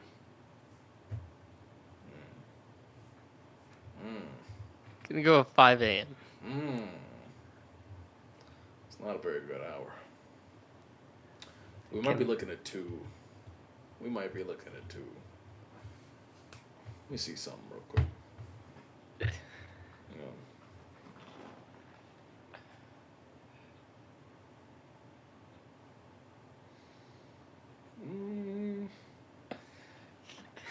Right, they've scored 36 points so far this year. It's not terrible. It's still more than the Titans have scored. Can I say something to if anyone's listening to this? Sure. That you can't hear? Just for 2 seconds? Let me take my headphones out. I should not have said. That was a terrible guess. That was a terrible clue. All right, I'll find that out later. You'll tell me after we're done with this. I was at the 1 minute 14 mark, or 1 hour and 14 minute mark or so, a little bit past that.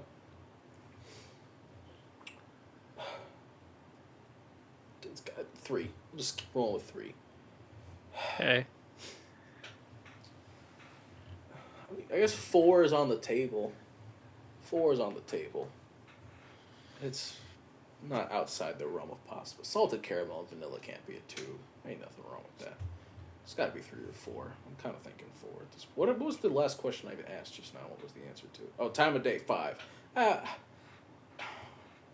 Because you're getting up for work. Like, that ain't fun. Like, up 3. 3. We're keeping with 3.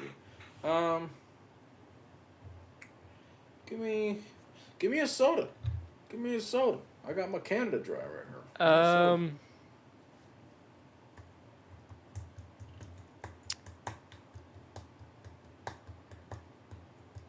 I'll go with Fanta. I'm gonna say 4 up to 4 because like Fanta's fine. Fanta's okay. Like unless you hate Fanta, I don't know how you feel about Fanta. I think it's fine. Well, what flavor? Orange? Like just default? Yeah. Okay. Yeah, 4. That's fine. Fanta's okay. Like in comparison to other sodas, I think 4 is a good place for it. I got one more question. Correct. Yeah, I know. Dick. No, I'm just sorry. Just kidding.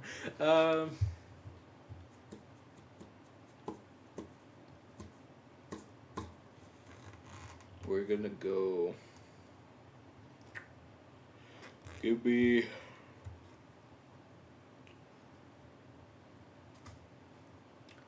a current global conflict. No, give me son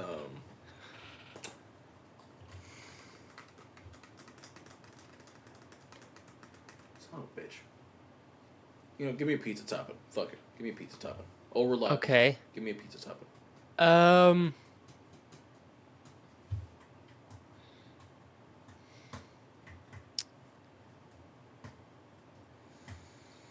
Banana pepper.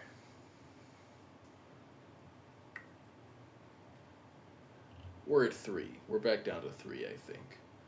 I don't know. Because that's fine. That's a fine topping. It's a fine topping. Final answer 3. I'm locking that shit in. This might be 2. This might be 4. I don't know. Final answer 3. It was 4. Okay, that's fine. I can live with that. Because you'd be like, it's fine, and then say 3. I don't know. I guess 3. I think 4 is more fine. No, definitely. 4 is like fine, but there was a couple like, I don't know. There's a couple things that made me think 3. Like, I don't know. There's just so many bad offenses right now that I was just like, Patriots might be 4, just Jacoby Brissett being. It's actually okay. It's not bad. Because I was thinking like, the way the Broncos have been, the way the Steelers have been. You have like 2 different weeks, like the Falcons holistically through 2 weeks. Mm-hmm. Probably even worse. The Panthers we know about. Like, I think there was just too many like really bad ones. So what did you tell the audience? Oh, when I gave you 5 a.m. and you're like, maybe this is a 2, I was like, this was a fucking terrible guess. I should not have said that. Oh.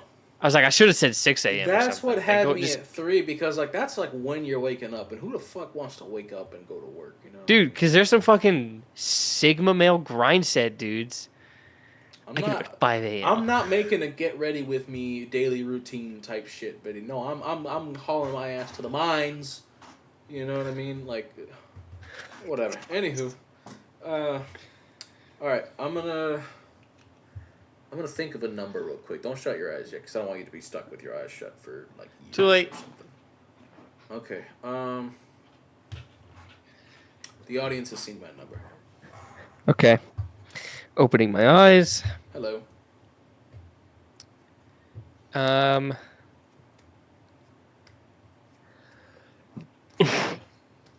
Let's see. Give me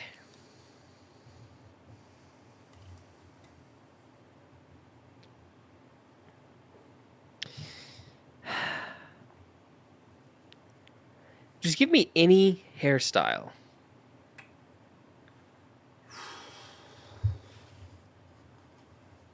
Give me a bob. You strike me as a Bob enjoyer. I feel like you're pro Bob. So we're anywhere from 5 up. Anywhere from 5 and up. It could fall really. I could see it really falling anywhere for you within that. So we're anywhere 5 up. Give me.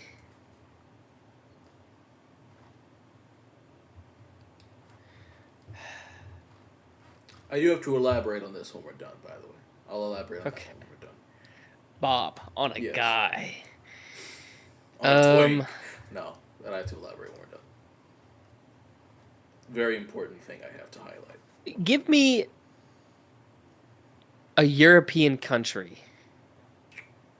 We're gonna go with Bulgaria. Okay. Bulgaria. So maybe we are just sitting at around 5. Maybe we are just sitting at around like a 5. I don't know anything about Bulgaria. I don't know why you asked me this question.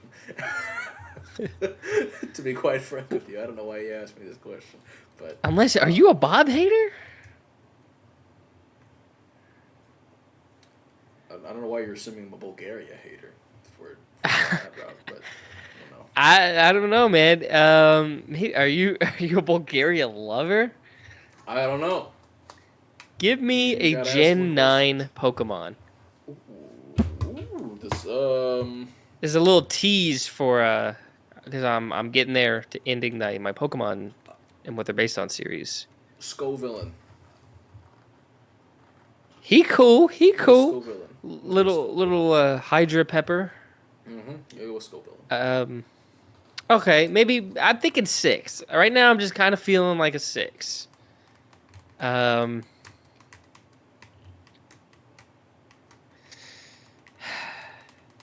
You got 2 more.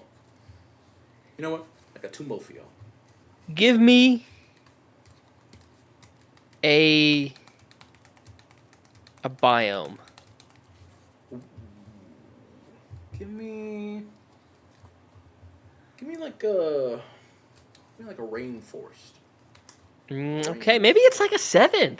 Like a rainforest. Maybe this is like a 7.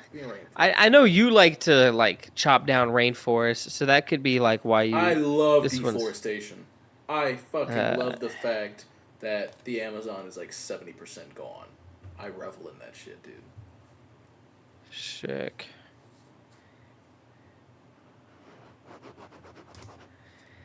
Final question.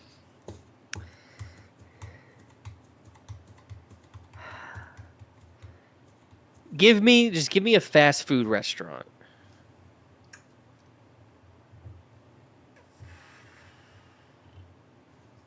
I'm gonna go with Culver's.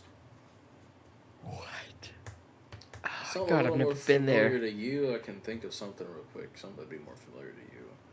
Let me just Google Culver's. Let me go vibe check. There's a lot of them here in Florida. I think they had the healthiest fast food burger. That sounds about right. Because I was listening to the radio, because when I drive around in the work truck, me and my partner just listen to the radio, and I think they were reading off like unhealthiest and like healthiest, and I think healthiest was Culver's. Hey, shut up. Good for them. Okay, they just seem like a nice, chill place to go. I'm looking at some stuff here. They got tots. Are those cheese tots? I think they have like cheese curds or something. Oh, yes, that is what that is. That's pretty cool.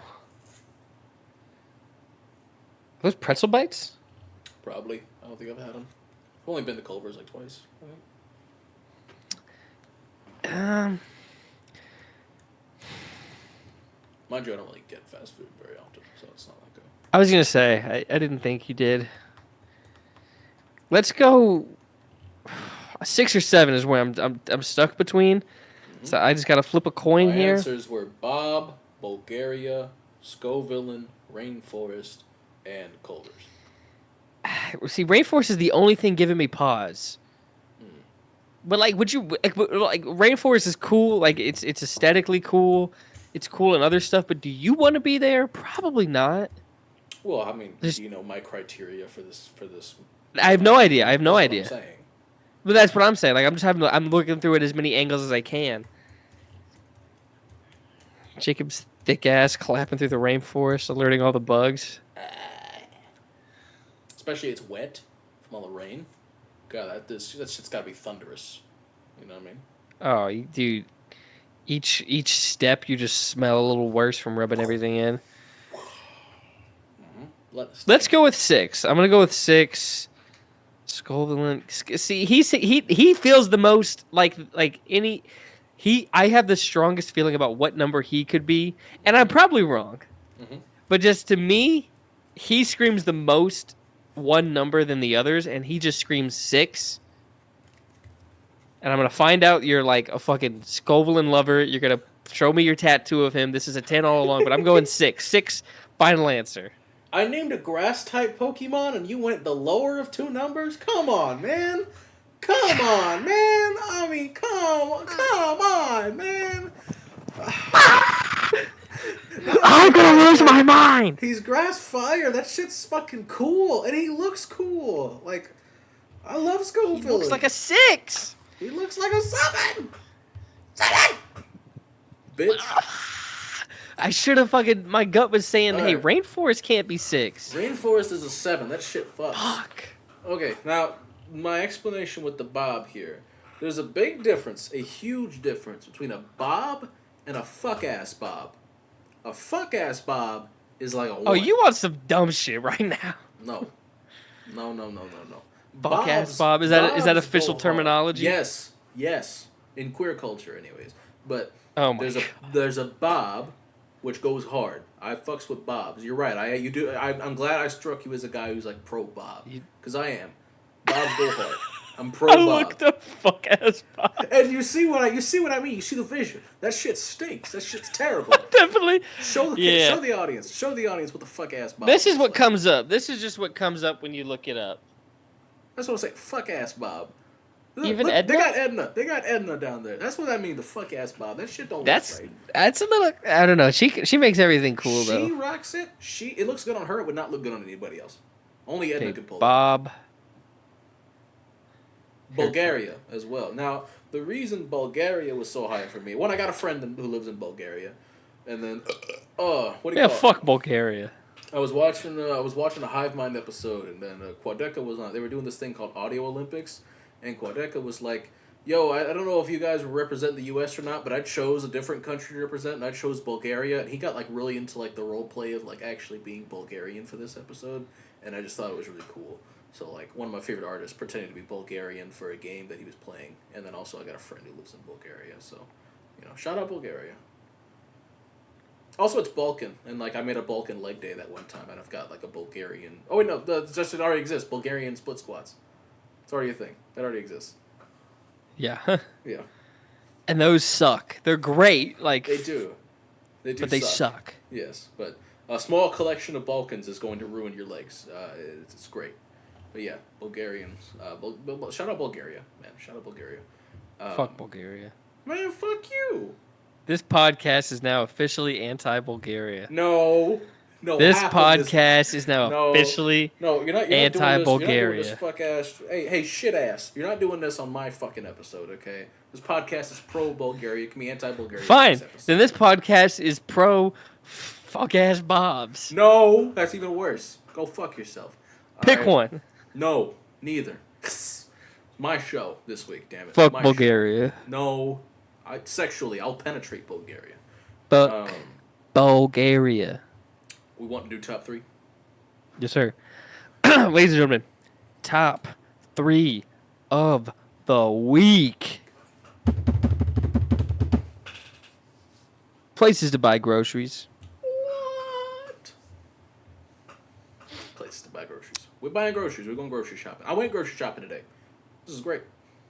I got a first-hand account of how good it is, how great it feels sometimes to leave the grocery store. I felt great leaving the store today. Felt fantastic.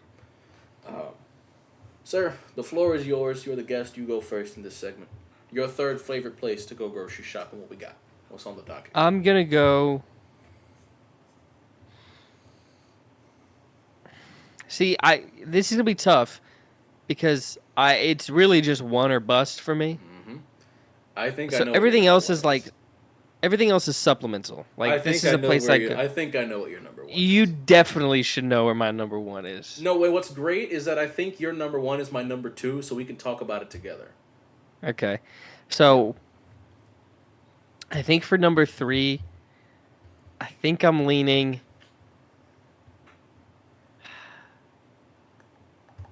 Oh, you know what? Let's go Costco number 3. Oh, hell yeah.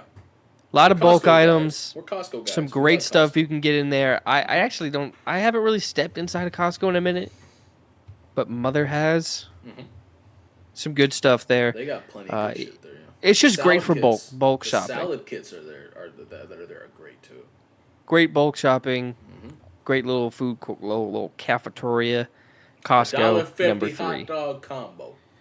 Yeah. Never gonna. Just gonna go Costco price. Number 3. Easy peasy. If you raise the price, I will fucking kill you, as he said. So, yeah, goes hard. Number 3 for me. I'm gonna have to go with Publix. Now. See, I haven't had Publix in forever. It's a little bit more expensive. Yes. But they've got BOGOs more often than just about anybody else. So if you hit it at the right time, if you have the app, you can see what the BOGO deals are. So if you know you need some shit, and they got the shit that you need on BOGO, you can walk in and just grab what you need. And then not only that, the pub subs, the deli there in general, the bakery as well. Man, it's so fucking good, man. The dips that they make there, the chicken that they make there, the mac and cheese that they make there, man. I had some chicken bacon ranch dip that I got from Publix. Lord have mercy, that shit was amazing. There's this buffalo chicken dip I've gotten from there many times before. It's fantastic. The subs, love them. Love them to death. Love me some pub subs. Right, so just grocery shopping purposes, it's not the greatest unless, your shit's on sale or on BOGO. But there's so much else, too. And it's always clean. Like, you could eat off the fucking floors in there. It's always clean as shit. It's clean as hell. But Publix number 3. Love me some Publix. Your number 2, sir. The floor is yours. What we got? My number 2 is based on convenience more than anything else. And a consistency. It doesn't have the highs of these other ones. No. But for number 2, I am just going to go with simple Walmart. Okay. It's near the house. It's where we always went when I was growing up. Right.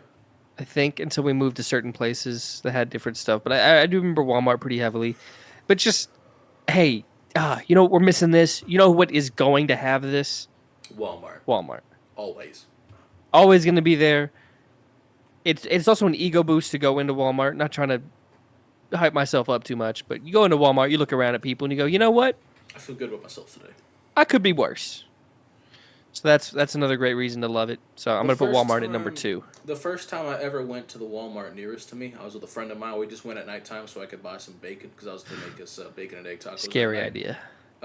We went. It was like 10:30 in the p.m. and there was this cracked out lady, like in the overhang.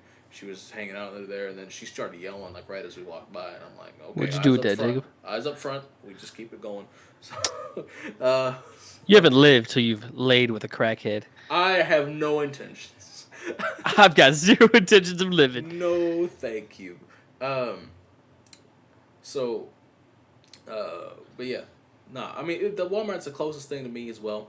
And it's sometimes if I need to get something like one thing, and I'm on my way home from work, it's not out of the way because I'm already on the road. I just got to turn left to get to the Walmart, and then I just make a U-turn to get back. I'm like, I'm out of liquid IV because I have one every time during my lunch break because sometimes I'll be sweating at work, and I also work out, so I'm like, let me get a liquid IV. They always got them. Dirk has these dental treats he eats before bed, so I'm like, I'm out. I know Walmart has them. Yeah. Walmart's it's just there. It's convenient. It's consistency. It's always close by. It's nice. It's a little safety net. It's a little booty call when you're feeling down. Yeah. It's not something you're proud of. Maybe you don't want to tell your friends about it. It's like the Little Caesars of grocery stores. It's not. Well, okay, let's put a little bit more respect on Little Caesars. Okay, let's relax a little bit. It's hot and it's ready. It's ready. It's ready. I'm not giving it hot. I'll give Walmart ready, but I'm not giving it hot. Walmart is ready. Okay, well that's fine. Walmart is half a Little Caesars. Let's chill. Let's a little bit respect. Walmart's 2/3 of a Little Caesars. Okay, let's be. It's like lukewarm. Warm and ready is worse. It's not warm cold. and ready is way worse. It's lukewarm. It's lukewarm. It's not cold. That's not helping. Hi, Derek. He's been so animated today. I love it. Look how happy he is. Look at a big old smile. I love him. I love him very much. My number 2. You know what? I totally should have talked about that during the fucking intro. It was his 5th birthday this past weekend. Oh, fuck yeah. Hell yeah. 5 years of Dirk. 5 years of Dirk. That's what the fuck I'm talking about. Got him some toys. Him and his sister. Toys, treats. Like they had the perfect little 2-pack of like a cupcake thing for dog treats. Yeah. Got him that. They each had one. So yeah. My number 2, and what I'm assuming is your number 1. I'm gonna have to go. I haven't seen it in a minute. You know, because I've moved to Florida. I'm telling you right now, I don't know how it's not number 1. Look. We'll get to it, but I don't have access to it. That's for starters. But also, I'll talk about my number 1. I'll tell you why it's my number 1. Maybe it's recency bias because I just went here today. But anywho. Yeah, it's recency bias. HEB is number 2. You haven't stepped in one in a while because HEB is in fact my number 1. It's been 5 years since I've stepped into an HEB. Well, you gotta step that's back not true. it. I stepped into it when I visited, but like, it's been a long time. But dog, best produce on the fucking planet. Let's just start right there. Produce, dude. They're like ready to eat meals. Like they're like. Yeah, it's good, bro.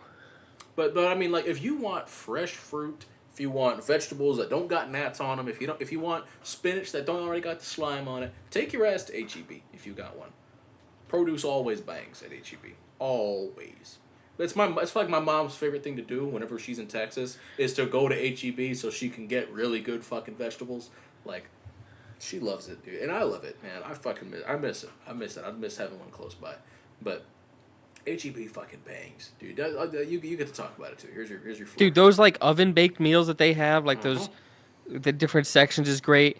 Depending on the ones you go to, like they'll have like these soups that you can just ladle up and scoop in and go. HEB's like. Obviously, it's not going to be the highest quality, but like the sushi that they have there is also great to just grab and go and eat. Yeah. Those yogurt parfaits that they have, I mean, like, almost like, you know how they're like, don't be hungry while you shop groceries? Don't walk. The one exception is fucking HEB. No, you need to go there hungry because you're gonna blow some money if you go in there hungry. And it's gonna be fucking well deserved, dude. You're gonna look back and be like, no, that was a great idea. Okay, fair enough. Yeah, HEB. I mean, Buddy Bucks. Mm-hmm. What the fuck do you know about Buddy Bucks? Nothing. Me, not much. I don't really remember having any memories with Buddy Bucks. I didn't know you. I don't think I ever used it. But there are people who swear by them, so I just wanted to shout them out. Shout out. Shout out Buddy Bucks. They're just for just for the kids. Yeah. Just for the kids. But yeah, that's my number 1. It's the best. I don't give a because I think you're just gonna say all I can think of is just price for your number 1. Like I can't imagine any other reason something is above HEB. But go ahead with your number 1, sir. All right. Well, let's keep in mind I live on my own. All right. No, I'm not shaming you for it, but I'm just saying HEB is the best. Look, shit's expensive. You know what's not expensive? Aldi. Let me tell you something. You can walk in there, and you can buy 4 bags worth of food, and you can pay a nickel. All right, like. It's dirt cheap, dude. Like I probably still have my receipt somewhere. It's fucking. Keep nothing. explaining Aldi. I'm just gonna open this door and let him downstairs. All right, you're good. So, okay. So now that Brayden can't hear me anymore. Oh fuck. Oh god, he's fucking hot, dude. Anywho, I really enjoy the time I get to spend with him, man. He's a good guy. I love him to death. He's a good person. I was talking shit about you the whole time you were gone. I bet you were. Didn't talk about Aldi at all. I did not enjoy the show, by the way. Terrible. Do better next time. Anywho, not a whole lot much else to say. I mean, yeah, the food's great. The groceries is great. It's mostly like generic stuff, but honestly, a lot of generic stuff is made in the same facility that the name brand stuff is, anyway. So you're buying virtually the same thing for half the price.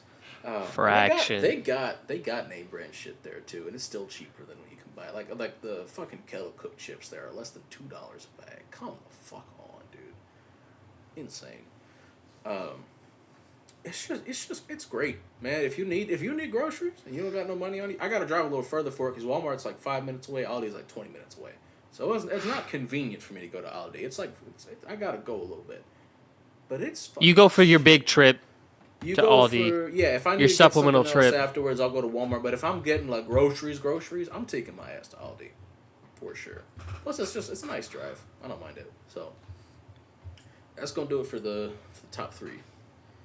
So, sir, what you been on? I saw a movie this past weekend. You sure did. Tell the I folks did. about it. Well, you did tell the Ladies folks and about gentlemen. it. You have a YouTube video about it. I do. So I'll Yes. plug it a little bit, but I'll talk a little bit about it too. Ladies and gentlemen, I saw Transformers 1. Oh. I do have a video up about it, and I love it because that video has a bunch of it has like 3 comment threads, I'd say, some back and forth comments, but a bunch of comments on it really, which is what I'm always missing every time I upload a video. I'm like, can I get a single comment, please? Just to show, I don't know. But Transformers 1. Watch my full video for my full thoughts, but I'll just say really good. It was really good. I might see it again in theaters. I do love going to the theaters. So it's not the craziest bar to clear for me to want to see something again in theaters, but like granted, I think the only other movies I really made, like I went to see again in theaters, I saw The Batman more than once in theaters. Yeah. I had to spin back to see Dune 2 in theaters. I think that's it for like on my own accord. I remember seeing X-Men First Class multiple times in theaters, but it's because I was staying with my grandma for like we were visiting her and she worked at a movie theater. Yeah. So while she worked, I just watched X-Men. But anyways, I might see it again in theaters. It was really, really good. I've been working on this Transformers video for a little while now. I had the idea without even thinking about this movie coming out because I think the first time I heard about it, I didn't care. Yeah. But then I just heard it was really good, and then I was like, "Oh, I'm working on this Transformers video. Might as well check it out." Checked it out. It's great. Yeah. It's great. So yeah, check that out anytime you get a chance. Anybody, including you, Jacob. Yeah. Oh, I already have plans to watch it with friends later this month. Bitchin'. It's great. I just did a Transformers marathon with a friend of mine recently. We're gonna watch this movie. Oh yeah. I remember we talked about that. Yeah. And then I think I saw a couple more episodes of Batman: Caped Crusader, and my thoughts were so strong in the moment, and they're still the same thoughts. But I texted the group chat about them. Right, I remember. It's just meh. Disappointingly so, because there are some great names behind it. Yeah.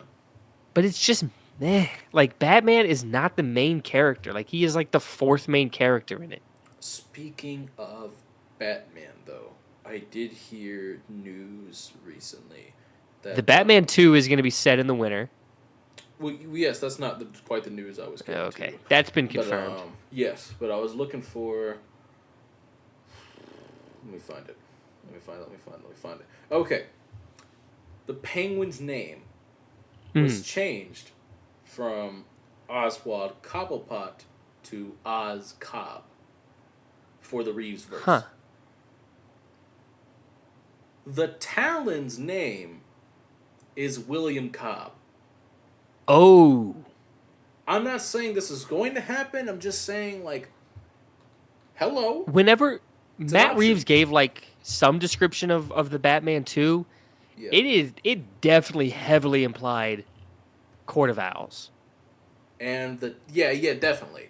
And so which, by extension, the Talon's alias is, like, his real name is William Cobb. Yeah. Ooh. Oswald Cobblepot has become Oz Cobb. He's just... And it comes out this week, and I'll be checking out the Penguin when it comes out. Yeah. So, it's something. It's something to keep an eye on. And, penguin's a bird. Owls are birds. Maybe there's some relation. I don't know. But anywho, what else you would know? Anything else you got going on? Just more for the Batman Caped Crusader. It feels like, Montoya, the detective, is like the first main character. Then it's like Jim Gordon. Then it's like Barbara Gordon, and then it's Batman. Mm-hmm. That shouldn't be the case. Especially when it's like advertised as a Batman show. Like I Make it a get Batman show. Yeah. make it a Batman show, and then another thing, Kevin Conroy became like the voice of Batman because he did something that other people weren't doing, and it was like differentiate the Batman voices. Bruce had his own voice. Like billionaire playboy persona Bruce had his own voice. Mm-hmm. Batman with criminals had his own voice, and then like Bruce Wayne talking to Alfred like in the cave had its own voice. Mm-hmm. And this Batman talks to Alfred in like the normal Batman voice Lame. when they're just alone, and I don't like that. No. That's his family. He shouldn't talk to him like that. Right. Because then it also dives into, because I see this around where it's like Bruce Wayne is the mask. I hate that. Yeah. I don't agree with that. I think it takes away from Batman. I think it takes away from what the Robins kind of represent, what Alfred can represent to him. Yeah. And like the whole reason Batman exists is because of the morals and beliefs of Bruce Wayne. Right. The person, I feel like you just dumb down the character when people say that. I watched this full YouTube video talking about it at one point, and I loved everything they had to say. I think it's just titled like Bruce Wayne is not the mask or something. I think if you just search that, you'd probably find it. It was a great video. I'll give it a watch as soon as we're done here. That sounds really any Batman fans, that was a great video to watch. Yeah. But yeah, when he's talking to Alfred, I'm like, yo, that's a like pseudo father for this guy. Like he's not talking to him like this. Yeah. But yeah. Also, this doesn't annoy me. I know it's going to annoy some people, but I just find it funny because sometimes I'm conscious of it, and it does make me laugh because it's set in the 1930s. Mm-hmm. It is the most progressive 1930s ever. Yeah. I don't care because I'm watching a Batman show. I'm not here for realism, but like, it is funny at times where I'm just like, dude, if the 1930s was like this, the 1960s civil rights movement would have been like about trans rights. Like it would have been that far ahead if that's what it was. Yeah, no, because there's like openly, because like the Jim Gordon is like the commissioner. He's black in this. That's a change I'm fine with. I don't give a fuck about any of this. Right. But and then there's like openly lesbian individuals. Which again, I don't care, but it's just seeing it in the 1930s is funny because it's like, well, because I can't help but think what would actually happen. It is in the back of my mind. It's like, oh well, if this was real, it wouldn't be as hot. It doesn't ruin the experience, but it's something you could think about and be like, oh, well, you know. Yeah. Again, it's like, okay, this is a better 1930s. So I don't, it doesn't hurt the experience. Yeah. But it's just funny at times because I just sit there and I'm like, this is a better world. Yeah. A Batman world, a Gotham. Gotham's a better world. What are we doing right now? Oh yeah, I'm with you. But yeah, but that's pretty much everything I've been on. What you been on, brother? Much of anything besides watching football. Speaking of, the Vols scored 65 points in one half, so that was pretty fun. And then there's some music coming out this Friday. I'm excited about. There's a new Bright Eyes album is this Friday. I think Bon Iver has an album coming out this Friday. So, put that shit on is what I will be doing. And, I think that's it for me. I'll have more to talk about next week when those albums are out. Nothing really came out last week that I was, really wanting to put on, so. I did listen to something. I don't remember what it was called, but it was fine. It was, pretty good. I listened to, one album. It was fine. It was solid. It was okay, but it wasn't, super memorable. It wasn't anything too crazy. But, I think that's going to do it for me if you're good. I'll come with the Penguin talk next week, but, for sure. That's about it right now. All right. Well, thank you all for being here. Thank you for tuning in. Have a great rest of your day. And smooches. Deuces. Okay.